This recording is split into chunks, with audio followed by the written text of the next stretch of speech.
வணக்கம். இப்போ வந்து சிக்கன் இது வந்து 1 கிலோ. இது போன்லெஸ் வந்து இது வந்து 350 கிராம். இது வந்து எலும்பு இல்லாத இது 350 கிராம் வாங்கி வச்சுருக்கேன்.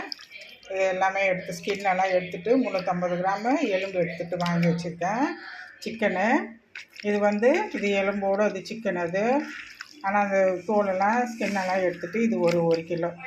இப்போ வந்து இந்த ரெண்டுத்துக்குமே இந்த 2 கறிக்குமே தேவையானது வந்து போட்டு வச்சுருக்கேன். நான் என்ன போட்டு வச்சுக்கிறேன் வந்து கார்ன்ஃப்ளவர் மாவு, அப்புறம் வந்து கொஞ்சம் நாட்டு சர்க்கரை, இது வந்து காஷ்மீர் சில்லி, அப்புறம் குழம்பு மிளகாய் தூளும் 2மே சேர்த்து வச்சுருக்கேன். குழம்பு மிளகாய் தூள், காஷ்மீர் சில்லி, இஞ்சி பூண்டு விழுது, உப்பு, கொஞ்சம் கரம் மசாலா, இங்கே வந்து கரம் மசாலா எல்லாமே போட்டு வச்சுருக்கேன். என்னென்ன போட்டிருக்கேன்? கார்ன்ஃப்ளவர் மாவு, உப்பு, இஞ்சி பூண்டு விழுது, வீட்டு மிளகாய் தூள், கார்ன்ஃப்ளவர் மாவு, கொஞ்சம் நாட்டு சர்க்கரை, இது கரம் மசாலா கொஞ்சம் போட்டு வச்சுருக்கேன். இப்போ வந்து இந்த கறிக்கும் இந்த மசாலா தான் போடுறேன். இது எலும்பு உள்ளது கறிக்கும் இந்த மசாலா தான் போடுறேன். இந்த மசாலா தான் போடுறேன். எலும்பு இல்லாத வச்சுருந்தது பாருங்கள், அதுக்கும் நான் இந்த மசாலா தான் போட போகிறேன். இப்போ வந்து எல்லாத்தையும் வந்து போட்டுடணும். இப்போ வந்து தேவையானது வந்து இப்போ வந்து வினிகர் ஊற்றணும். கையை கழுவிக்கிறேன் டேப்பில்.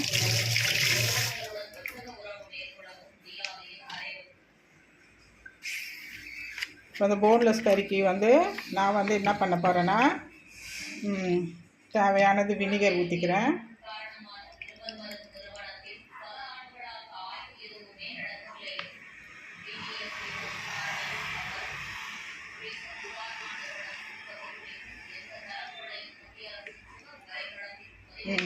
இது போதுமான அளவு வினிகர் ஊற்றிட்டேன். இப்போ வந்து இந்த கறிக்கும் இதுதான் போட்டு எல்லாத்தையும் நல்லா சேர்த்துட்டு, அதுக்கப்புறம் வந்துட்டு அந்த இது எலும்பு இல்லாத வச்சுருக்கேன் இல்லையா, அந்த கறிக்கும் இந்த மசாலா தான் போட்டு நான் சேர்க்க போகிறேன். நான் இப்போ 2மே இது வந்து 65 மசாலா, இது வந்து 65 மசாலா. அதை வந்து இதே மாவில் போட்டு மேஷ் பண்ணி எடுத்துட்டு, அதுக்கப்புறம் அதை வறுத்துட்டு, அது வந்து எலும்பு இல்லாததை வந்து நான் வந்து கோபி மஞ்சூரியன் செய்ய போகிறேன். அவ்வளோதான், வேறு ஒன்றும் இல்லை. இது வந்து 65 எல்லாமே ஒரே மசாலா தான். நீங்கள் வந்து கோபி மஞ்சூரியனுக்கு இது போடணும் அது போடணுன்னு இல்லை. வீட்டில் வாங்கினீங்கன்னா இதை பாதி இந்த மாதிரி எடுத்துகிட்டு இந்த ஒரு பாதியை நீங்கள் இந்த மாதிரி போட்டு அழகாக சூப்பராக வீட்டில் 2 டிஷ்ஷாக செஞ்சிடலாம். இந்த மாதிரி ஒன்று தனியாக ஒன்று, அந்த மாதிரி ஒன்று தனியாக ஒன்று, அந்த மாதிரி செஞ்சு வச்சிட்டோம்னா இது வந்து சூப்பராக இருக்கும். இங்கே பாருங்கள், நான் எந்த கலரும் போடல. இந்த காஷ்மீர் சில்லி, வீட்டு மிளகாய் தூள், குழம்பு மிளகாய் தூள், காஷ்மீர் சில்லி கொஞ்சம் 4 ஸ்பூனுனா வீட்டு மிளகாய் தூள் ஒரு 2 ஸ்பூன் போட்டுக்கணும். அப்போ தான் வந்து டேஸ்ட் நல்லாயிருக்கும். இஞ்சி பூண்டு கொஞ்சம் கூடுதலாக போட்டுக்கணும், அப்போ நல்லாயிருக்கும். அதுக்கப்புறம் கரம் மசாலா போட்டேன், தேவையான உப்பு போட்டேன், அதுக்கப்புறம் வந்து கரம் மசாலா போட்டேன், அப்புறம் வந்து வினிகர் ஊற்றணும். அவ்வளோதான். இதுக்கு நீங்கள் முட்டை வேணாலும் முட்டை சேர்த்துக்கலாம். முட்டை சேர்த்தோம்னா என்னன்னா பஜ்ஜி மாதிரி ஆகிடும். அதனால் வந்து நான் முட்டை சேர்க்க மாட்டேன். நான் இந்த மாதிரி வெறும் கார்ன்ஃப்ளவர் மாவு மட்டும் போட்டு நம்ம சேர்த்து நம்ம எடுத்தோம்னா நல்லா சூப்பராக அது நல்லாயிருக்கும். இப்போ வந்து இது ஒரு பாத்திரத்தில் இப்போ வந்து இது வந்து தனித்தனியாக 65க்கு இதை வந்து தனியாக நம்ம இப்படி எடுத்து வச்சுக்கணும். இப்போ எடுத்து வச்சுட்டு, இப்போ இதே மசாலாவில் நம்ம வந்து எலும்பு இல்லாத வச்சுட்டு இருந்தோம் இல்லையா, அதை வந்து நம்ம இதில் போட்டு, இதுதான் நம்ம வந்து கோபி மஞ்சூரியனுக்கு தேவையானது. வந்து இது வந்து வறுக்க போடுறது மசாலா. நம்ம வறுத்து எடுத்துகிட்டு தான் நம்ம வந்து கோபி மஞ்சூரியன் செய்யணும். அதை நான் உங்களுக்கு காமிக்கிறேன். எல்லாத்தையும் எடுத்துட்டாங்க. இது வந்து ஊறட்டும். இது வந்து நல்லா ஊறி நல்லா இருக்கட்டும். இது நல்லா ஊறட்டும். இது வந்து 65க்கு இது உப்பெல்லாம் தேவையானது என்னன்னு பார்த்துக்கோங்க. இது வந்து 65 மசாலாவுக்கு வச்சுட்டேன். இது வந்து இப்போ வந்து இந்த கொஞ்சம் மசாலா இருக்குது இல்லையா, இதை வந்து இதிலே நம்ம போட்டு இப்போ வந்து இதை நல்லா பரட்டி ஒரு 5 நிமிஷம் ஊறிட்டு இதை வறுத்துட்டு இப்போ வந்து கோபி மஞ்சூரியன் செய்ய போகிறேன். அப்போ கோபி மஞ்சூரியனுக்கு இது வந்து தேவையான என்னென்ன பொருள்னு இப்போ நான் உங்களுக்கு சொல்லிடுறேன். கையை வாஷ் பண்ணிக்கிறேன்.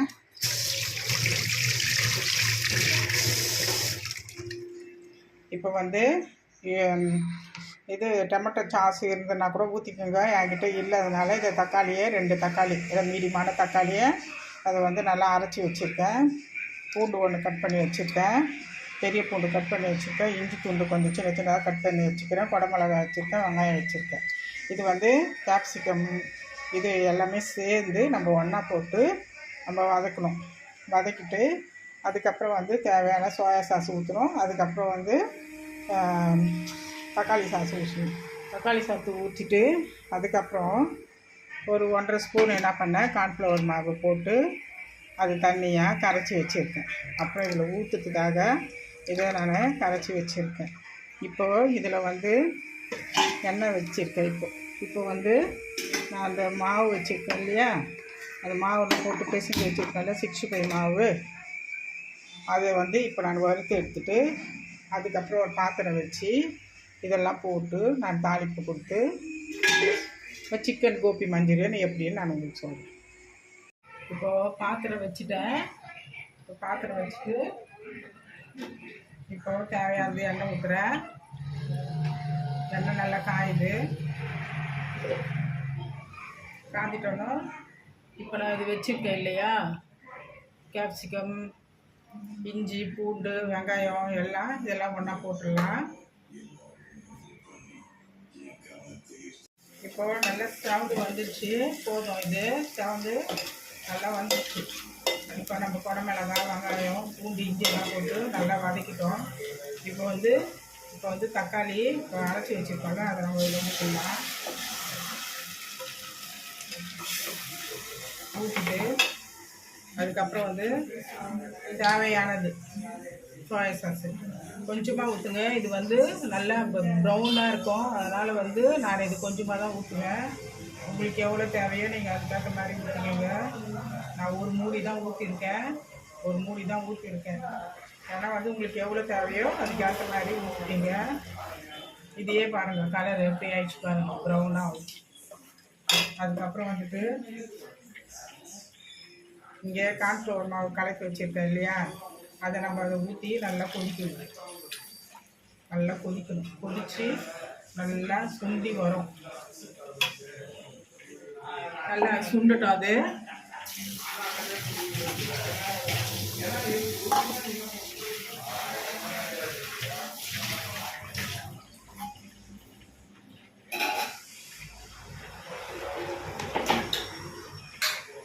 நல்லா கொதிச்சு இது வரட்டும். இது நல்லா வரட்டும்.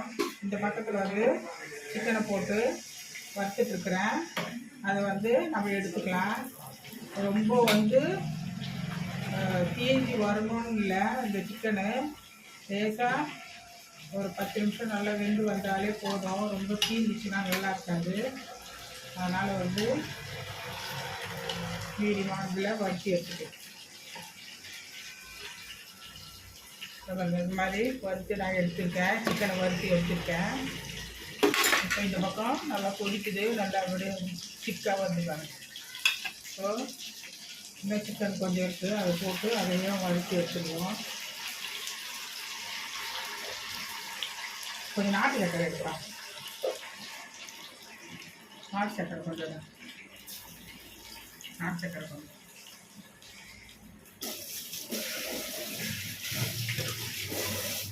அது 1 ஸ்பூன் போட்டுருப்பா. தெரியாது, போடு. வீடு தெரியாதுப்பா. 1 ஸ்பூன் போட்டு, ஒரு கையில் தெரியும்.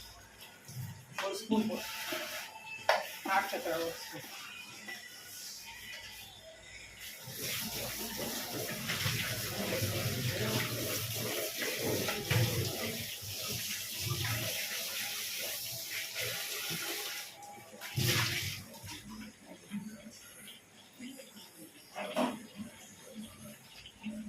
இப்போ நல்லா திக்காகிடுச்சுவாங்க. இப்போ திக்காகிட்டோன்னா இப்போ வந்து காஷ்மீர் சில்லியும் நம்ம நாட்டு சக்கரையும் இப்போ போடணும்.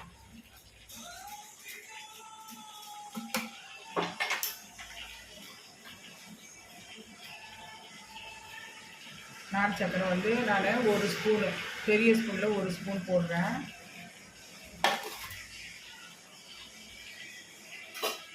இப்போ வந்து காஷ்மீர் மிளகாய்த்தூள் அது போடணும், ஒரு ரெண்டு திக்காக வந்து நான் ஒரு ஸ்பூன் தான்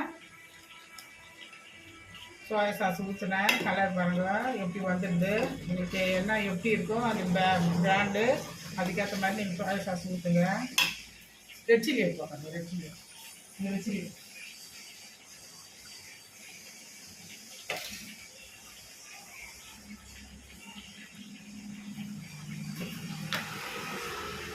இப்போ நான் 2 ஸ்பூனு மிளகாய்த்தூள் போடுறேன். காஷ்மீர் மிளகாய்த்தூள் 2 ஸ்பூன் போடுறேன். ஏன்னா வந்து கறிலையும் நம்ம மிளகாய்த்தூள்லாம் போட்டு வறுத்துருக்கிறதுனால உங்களுக்கு வந்து காரம் இருக்கும். அதனால் உங்களுக்கு காஷ்மீர் மிளகாயிலையோ காரம் இருக்கும். அதனால் உங்களுக்கு தேவையானதை காரத்தை அளவோடு போட்டுக்குங்க, ரொம்பவே போட்டுறாதீங்க. அப்புறம் வந்து அதுக்கேற்ற ஃப்ளேவர் அந்த டேஸ்ட்டு எதுவுமே நிறைய போட்டாலே நம்மளுக்கு அந்த டேஸ்ட்டு கிடைக்காது. அவ்வளோதான். இதுதாங்க சிக்கன் கோபி மஞ்சூரியன். வெறும் போன்லெஸ் வாங்கிக்கோங்க. வாங்கிட்டு இந்த மாதிரி வறுத்து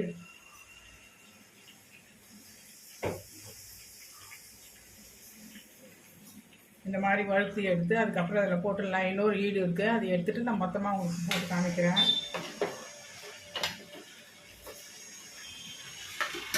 இந்த பக்கம் வந்து நல்லா அந்த பதத்தில் நல்லா திக்காக வந்துடுச்சு பாருங்க. நல்லா கலர்ஃபுல்லாக அந்த காஷ்மீர் சில்லி போட்டோம்ல அது நல்லா கலரு நல்லா வந்துடுச்சு.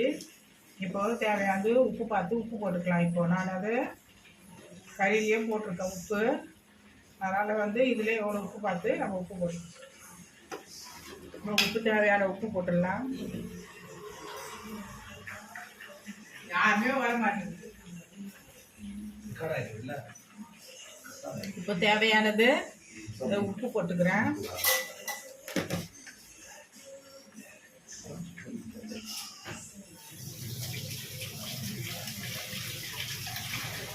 உப்பு போட்டு நல்லா ஒரு கலக்கி அதை விடுவோம். இன்னும் திக்காக ஆகும். அவ்வளோ ஊற்றியாச்சு. இதெல்லாம் ஃப்ரிட்ஜில் புள்ளி வச்சு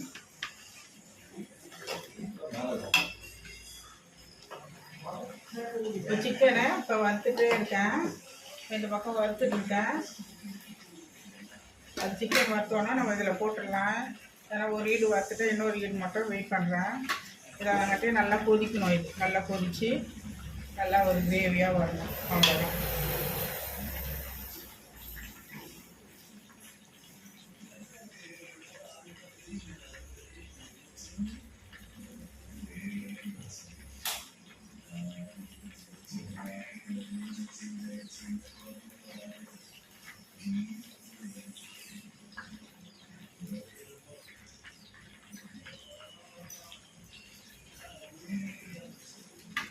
இப்போ இந்த சிக்கனை எடுத்துடுறேன். இந்த சிக்கனும் இப்போ எடுத்துடுறேன். வெந்து வந்துடுச்சு. இப்போ நம்ம ஒன்றா போட்டு முடிச்சிட வேண்டியதுதான். உங்களுக்கு ஸ்ப்ரிங் ஆனியன் இருந்தால் கூட அது கூட வந்து மேலே போடலாம். நான் வந்து கடையில் கேட்டேன், இல்லை. அதனால் வந்து வெறும் குடமிளகாய் மட்டும் போட்டு நான் செய்கிறேன். உங்களுக்கு வந்து இது வெங்காயத்தலை இருந்ததுன்னா நீங்கள் அதை போட்டுக்கலாம். இப்போ எல்லாமே நான் வறுத்து எடுத்து வந்துட்டேன். ஃபுல்லாகவே வறுத்துட்டேன். இது வந்து போன் இது எலும்பு இல்லாத கறி வறுத்து நல்லா இந்த பதத்துக்கு நல்லா வெந்து வந்துடுது பாருங்கள். அப்படியே புட்டு ஓடுது பாருங்கள். ரொம்ப சூடாக இருக்குது. நல்லா இந்த பதத்துக்கு நல்லா வெந்து வரணும். இந்த பதத்துக்கு நல்லா வெந்து வந்துட்டோன்னா நம்ம இந்த கிரேவியில் இப்போது நம்ம ஊற்றிடலாம். இப்போ கிரேவியில் நல்லா இப்போது நம்ம கறியை போட்டு ஒரு 2 நிமிஷம் நல்லா ஹையில் வச்சுட்டு 2 நிமிஷம் ஹையில் வச்சுட்டு அதுக்கப்புறம் ஒரு 5 நிமிஷம் சிம்மில் வச்சுட்டோம்னா அவ்வளோதான். உப்பு இருந்தாலும் எல்லாமே நல்லா பார்த்து எல்லாம் தேவையானது என்னன்னு பார்த்து இது பண்ணிக்கணும். இதுதாங்க சிக்கன் கோபி மஞ்சூரியன். வீட்டில் செஞ்சு பாருங்கள். சூப்பராக இருக்கும். செம்ம டேஸ்ட்டாக இருக்கும். அவ்வளோதாங்க. அது ஒன்றும் கிடையாது.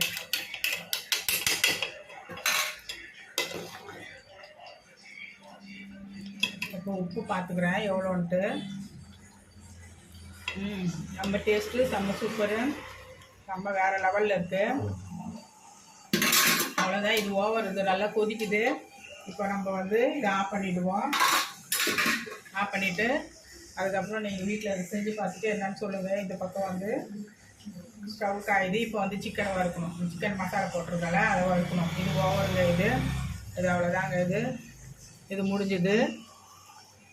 இப்போ இந்த பக்கம் சிக்கன்லாம் ஊற போட்டு ஒரு 10 நிமிஷத்துக்கு வச்சுட்டேன்.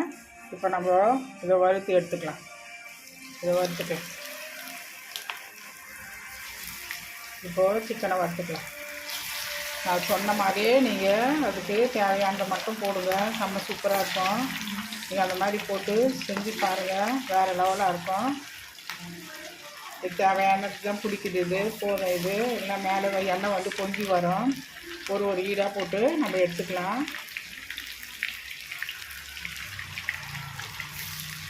இப்போது நல்லா வேகட்டும். நல்லா வெந்தோன்னா நான் அதை திருப்பி அதை நான் உங்களுக்கு காமிக்கிறேன். அது மசாலா போட்டு வச்சுருக்கல இதே தான், வேறு ஒன்றும் கிடையாது. நீங்கள் 1 கிலோ வாங்கினோம்னா அதுக்கு தேவையான மசாலா நான் சொன்னதே போட்டு நீங்கள் செஞ்சு பாருங்கள். செம்ம சூப்பராக இருக்கும். அது சிக்கன் வந்து இப்போ வந்து அது ஒரு 5 நிமிஷம் நல்லா வெந்தோன்னா அதுக்கப்புறமா திருப்பணும். உடனே திருப்பினோம்னா நம்ம அந்த கான்ஃப்ளவர்லாம் போட்டோம்ல அப்படியே பிசுன்னு அப்படியே ஒட்டி ஒரு மாதிரி வந்துடும். கை வாஷ் பண்ணிவிட்டு அதுக்கப்புறம் உங்களுக்கு சொல்கிறேன். திருப்பி காமிக்கிறேன். கை வாஷ் பண்ணிவிட்டேன். இப்போ வந்து உடனே திருப்பக்கூடாது.